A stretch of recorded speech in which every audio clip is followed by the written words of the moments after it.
Qu'est-ce qui rapporte plus de récompenses dans le ciel? C'est simple. L'évangile de Matthieu, chapitre 25, verset 31, nous dit cela. Lorsque le Fils de l'homme viendra dans sa gloire, avec tous les saints anges, il s'assiera sur son trône de gloire. Toutes les nations seront rassemblées devant lui. Il séparera les uns des autres comme le berger sépare les brebis des boucs. Il mettra les brebis à sa droite et les boucs à sa gauche. Alors le roi dira à ceux qui seront à sa droite, « Venez, vous qui êtes bénis par mon Père, prenez possession du royaume qui vous a été préparé dès la création du monde. En effet, j'ai eu faim et vous m'avez donné à manger. J'ai eu soif et vous m'avez donné à boire. J'étais étranger et vous m'avez accueilli. J'étais nu et vous m'avez habillé. J'étais malade et vous m'avez rendu visite. J'étais en prison et vous êtes venus vers moi. » Les justes répondront, « Seigneur, quand avons-nous vu affamé et t'avons-nous donné à manger? Ou soif et t'avons-nous donné à boire? Quand avons-nous vu étranger et t'avons-nous accueilli? Ou nu et t'avons-nous habillé? Quand avons-nous vu malade ou en prison et sommes-nous allés vers toi? » Et le roi répondra, « Je vous le dis en vérité, toutes les fois que vous avez fait cela à l'un de ces plus petits de mes frères, c'est à moi que vous l'avez fait. » Amen. Donc, ce qui rapporte le plus de récompenses dans le ciel, dans la vie éternelle avec Dieu, ce qui paye le mieux, eh bien, c'est de faire plaisir à Dieu. Plus tu fais plaisir à Dieu, plus Dieu va te récompenser dans le ciel. Plus tu t'efforceras pour servir le Seigneur sur la terre et faire ce qu'il te demande de faire, plus grande sera ta récompense dans le ciel. Je vais citer quelques points qui font plaisir à Dieu. Par exemple, ça lui fait plaisir qu'on passe du temps avec lui. Lorsque tu passes du temps dans la prière avec Dieu, ça montre que tu lui donnes de l'importance. Il se sent important à tes yeux. Toi qui es sa fille, toi qui es son garçon, c'est comme si sa petite fille, son petit garçon, lui donne de l'importance à son père. Si tu es un papa ou si tu es une maman, tu pourras comprendre ça. Encore plus si tu es un grand-père ou une grand-mère, ça fait très plaisir lorsque tes petits-enfants ou lorsque tes enfants viennent te voir, te visiter. Et c'est d'ailleurs ce qui rend triste aujourd'hui beaucoup de parents, beaucoup de grands-parents, c'est que de plus en plus dans nos sociétés, les enfants oublient leurs parents, les petits-enfants oublient leurs grands-parents.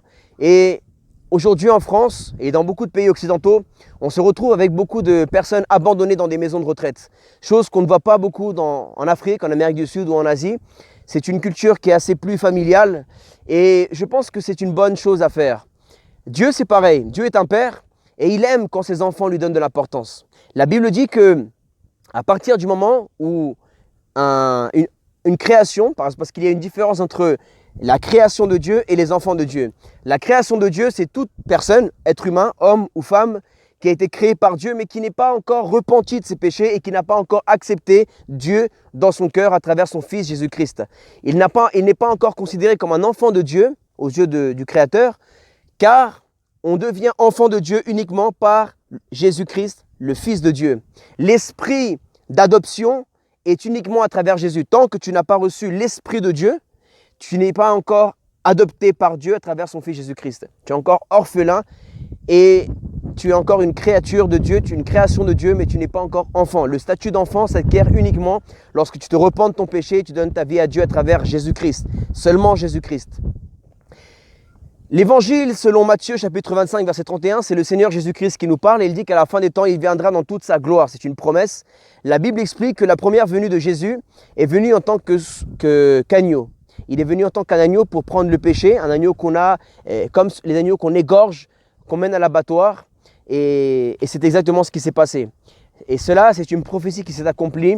On peut le retrouver dans le livre d'Ésaïe, qui est dans l'Ancien Testament, qui est la Bible des Juifs. Ésaïe, chapitre 53. Et tout le chapitre nous parle de la première venue de Jésus en tant qu'agneau. La seconde venue de Jésus est considérée comme la venue glorieuse. Elle est biblique, elle est également dans l'Ancien Testament, la première alliance, la Bible des Juifs qui est dans le livre du prophète Daniel, chapitre 7, verset 13-14. Là, il nous parle que Jésus viendra dans toute sa gloire et qu'il recevra la gloire éternelle et que son royaume n'aura jamais de fin. Alors, lorsque Jésus parle à ses disciples dans l'évangile selon Matthieu, chapitre 25, verset 31, en avant, nous voyons que Jésus cite quelques points et il fait la différence entre les boucs et les brebis. Les boucs, ce sont toutes les personnes qui n'ont pas cherché à faire la volonté de Dieu sur la terre. Parce qu'aujourd'hui, on dit non, je fais ce qui paye. et ce qui rapporte de l'argent. Je cours derrière l'argent parce que l'argent, c'est la liberté, l'argent, c'est le pouvoir. Plus d'argent, plus de pouvoir, plus de liberté, plus de niveau social. Donc, aujourd'hui, l'être humain, on a tendance à dire « ça ne me rapporte rien de servir Dieu, ça ne me sert à rien d'aller à l'église, ça ne me sert à rien de me repentir, d'abandonner l'alcool, la drogue, d'arrêter de donner mon corps à n'importe quelle femme, n'importe quel homme, ça ne sert à rien, ça ne rapporte rien. » Eh bien, tu te trompes. Parce qu'en réalité, sur terre, peut-être que ça ne te sert à rien. Mais lorsque tu vas mourir, eh bien, ça te sert, tu seras bien content d'avoir donné ta vie à Jésus parce que ton âme sera sauvée pour l'éternité dans le ciel. Alors que si tu n'as pas donné ta vie à Jésus, ton âme ira en enfer. Et c'est justement de cela. Le salut, c'est de cela que je veux te parler. Et je veux faire la différence entre les œuvres et le salut. Le salut n'est pas par les œuvres. Ça veut dire que ce n'est pas parce que tu aides les pauvres, parce que tu aides les orphelins, les personnes âgées, les veuves, parce que tu visites les malades, les prisonniers que tu vas être sauvé. Non. Ça n'a rien à voir avec le salut. Ça, c'est les récompenses dans le ciel. Mais pour avoir les récompenses, il faut d'abord être sauvé. Le salut de l'être humain est uniquement à travers la foi en Jésus-Christ. La Bible fait la différence entre le salut par la loi et le salut par la foi. Par exemple, aujourd'hui, les Juifs vivent encore sous la loi. Mais Jésus a dit, celui qui vit par la loi meurt par la loi. Tout être humain est coupable par la loi. Parce qu'aucun n'a réussi et ne réussira jamais à accomplir toute la loi parfaite de Dieu. Étant donné que nous sommes tous des pécheurs, nous sommes tous des êtres humains imparfaits, aucun être humain ne pourra accomplir toutes les lois qui sont dans Lévitique, dans Exode, parce que seul Dieu est saint. Le seul et unique parfait, saint, c'est Dieu qui peut accomplir toute sa loi. Donc là, nous voyons que Jésus, qui a accompli toute la loi parfaite de Dieu, qui n'a jamais péché, nous voyons que la plénitude de Dieu était en Christ, réconciliant le monde avec lui-même. Il a accompli toute la loi, il a exposé à la croix, il a publié toutes les puissances spirituelles, il les a humiliées et il a porté lui-même, Dieu lui-même a porté son propre jugement à la croix. Il est le seul qui pouvait le faire, personne d'autre ne pouvait le faire. D'ailleurs, nous en tant que chrétiens, pourquoi nous donnons la gloire à Jésus? En sachant que dans l'Ancien Testament, il est dit que Dieu ne donnera la gloire en aucun d'autre, à aucune autre personne. Eh bien parce que Jésus est Dieu. Nous croyons que Jésus est Dieu le Fils et que Dieu le Père a envoyé son Fils, mais il s'est donné lui-même en son Fils. Et c'est là toute la puissance de l'évangile, du message que nous prêchons aujourd'hui. C'est que le salut n'est pas par les œuvres, mais il est par la foi. Mais revenons à nos moutons, ou bien devrais-je dire, revenons à nos brebis. Ce qui plaît au Seigneur Jésus-Christ, tout d'abord, c'est l'obéissance. La Bible dit que mieux vaut l'obéissance au sacrifice. Et c'est ce que nous voyons. Aujourd'hui, accomplir la parole de Dieu, obéir les commandements de Dieu, obéir, aimer son prochain, pardonner ses ennemis, être humble, respecter les autres, faire du bien autour de soi.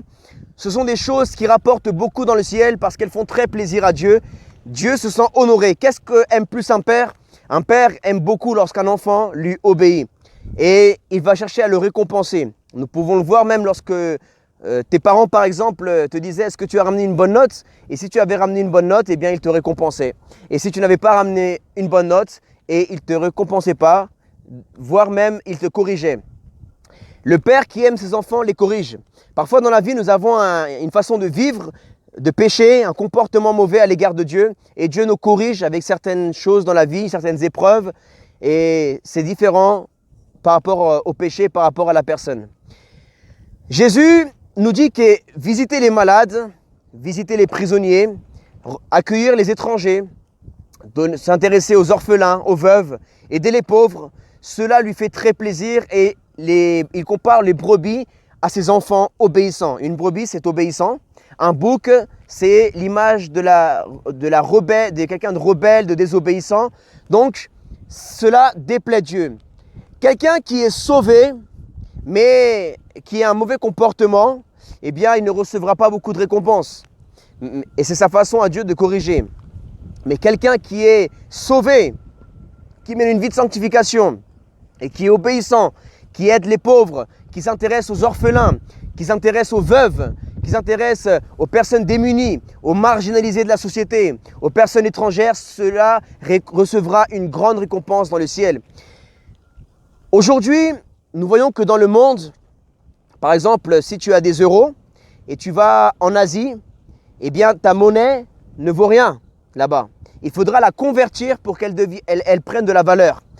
Une monnaie n'a pas de valeur à partir du moment où ta monnaie sort de ton pays. Si tu ne la convertis pas, elle n'a aucune valeur. Aujourd'hui, la monnaie de ce monde, c'est l'argent. Mais la monnaie du ciel, c'est les œuvres, c'est les bonnes actions, c'est le cœur humble, le cœur qui pardonne, le cœur qui fait du bien autour de soi, le cœur, les personnes qui ne critiquent pas, qui ne jugent pas, qui ne calomnient pas, qui ne passent pas leur vie à voir les erreurs des autres, mais qui voient les bonnes qualités des autres, qui s'efforcent d'aider les autres. Et quand tu vois un frère qui a commis un péché, tu ne le juges pas, mais si tu étends ta main, ce n'est pas pour le condamner, mais pour lui tendre la main, pour le relever. Alors, pour convertir la monnaie de ce monde à la monnaie du ciel, il faut investir dans le royaume de Dieu sur la terre. Investis dans les pauvres, investis dans les orphelins, investis en aidant des veuves, en créant une association, peut-être en t'engageant dans une association qui existe déjà. Tu dois commencer à demander à Dieu, Seigneur, qu'est-ce que tu veux que je fasse? Qu'est-ce qui te plaît? N'attends pas de recevoir un rêve ou une révélation du ciel. Tu peux commencer déjà à le faire. Tu as un cœur et le Seigneur va te guider peu à peu aussi. Tu as le Saint-Esprit et il va te guider. Moi, pour ma part, pendant beaucoup d'années, j'ai demandé au Seigneur, Seigneur, qu'est-ce que tu veux que je fasse? Alors, j'ai déjà visité les hôpitaux. J'ai déjà été en prison pour visiter les prisonniers, leur apporter l'évangile, les soutenir, leur donner de l'encouragement. J'ai déjà aidé les SDF dans la rue. Je me suis déjà engagé avec une équipe à aller à donner du café aux prostituées, leur parler de l'évangile, ne pas les juger, mais leur parler de l'amour du Christ, du pardon, de la repentance, mais du pardon, que Dieu ne les juge pas, que Dieu veut les pardonner et qu'il est prêt à effacer leur passé et à les renouveler. On est déjà parti dans les cités, prêcher l'évangile aux personnes qui sont dépendantes de la drogue, du shit, de la bœuf, de la cocaïne, même des dealers. On est parti apporter l'amour de Jésus aux dealers. On est parti aider les pauvres, les orphelins. Et aujourd'hui, pour ma part, je me suis concentré, je me suis engagé à aider les pauvres, les veuves et les orphelins. Donc, je travaille ici aujourd'hui à Madagascar, en train de faire une mission de quelques mois et de structurer un peu cela. Je travaille avec Pasteur Tina et nous sommes en tout cas en train de nous concentrer ici à construire des maisons pour les enfants. D'ailleurs, je veux remercier toutes les personnes qui nous ont soutenus, qui nous soutiennent et qui continueront à nous soutenir. Toutes les personnes qui croient en nous, qui croient dans le potentiel que nous avons, qui croient dans l'appel que nous avons reçu pour aider les pauvres. Moi, je suis colombien, d'origine colombienne. Je suis né à Paris, je n'ai rien à voir avec Madagascar, mais j'ai commencé à m'intéresser à Madagascar et j'ai vu que c'était le 4e pays le plus pauvre du monde. C'est un pays qui a beaucoup de potentiel, une terre très riche, mais qui est mal administrée. Et nous devons aider tous ces enfants. C'est quelque chose qui fait plaisir à Jésus. Et en tout cas, je suis venu ici et je conseille à toute personne qui n'a pas encore vécu cela, une mission humanitaire, à le vivre. Ça te change, tu deviens une autre personne, ça te change ta façon de voir le monde, ça te change tes valeurs, tu prends des meilleures valeurs, tu apprends à vivre plus simplement, tu apprends à te focaliser dans les choses essentielles de la vie et tu apprends à te connaître et à te retrouver également avec Dieu. Donc, voilà, nous avons quelques enfants et nous voulons leur donner à manger, les éduquer, leur apprendre le français, leur apprendre la parole de Dieu, leur apprendre à prier, à évangéliser. Évangéliser également est quelque chose qui fait très plaisir à Dieu parce que tu parles de lui, tu fais connaître Dieu à quelqu'un et Dieu se sent fier parce que c'est comme si tu es père et ton enfant te dit « Voilà mon père, je te présente mon père ». Eh bien c'est exactement ça lorsque tu vas évangéliser. Évangéliser, c'est apporter la bonne nouvelle, c'est présenter Dieu à quelqu'un. Tu dis « Voilà mon père, je te le présente, il veut te sauver, il veut t'aimer, il veut t'adopter, il veut t'offrir la vie éternelle, te pardonner et il a un plan merveilleux pour toi. » Donc voilà pour aujourd'hui. Pardonnez-moi si la vidéo a été longue, mais plus longue sera la vie éternelle. Donc aujourd'hui, si tu veux recevoir cette vie éternelle, donne ta vie à Jésus, repens-toi de tes péchés, peu importe ton pays d'origine, peu importe ton arrière-plan, ta tradition, ta religion, si tu es musulman, si tu es juif, si tu es bouddhiste, hindouiste ou bien un non-croyant. Aujourd'hui, donne ta vie à Jésus. Il n'est pas une religion, moi-même je n'étais pas croyant, mais à mes 19 ans, j'ai choisi de donner ma vie à Jésus. J'ai aimé l'amour, le pardon, j'ai vraiment aimé ses valeurs. J'ai ouvert la Bible et pour moi, c'est le meilleur livre au monde, c'est le best-seller des best-sellers. Moi qui n'aimais pas lire, j'ai appris à aimer la lecture à travers la Bible.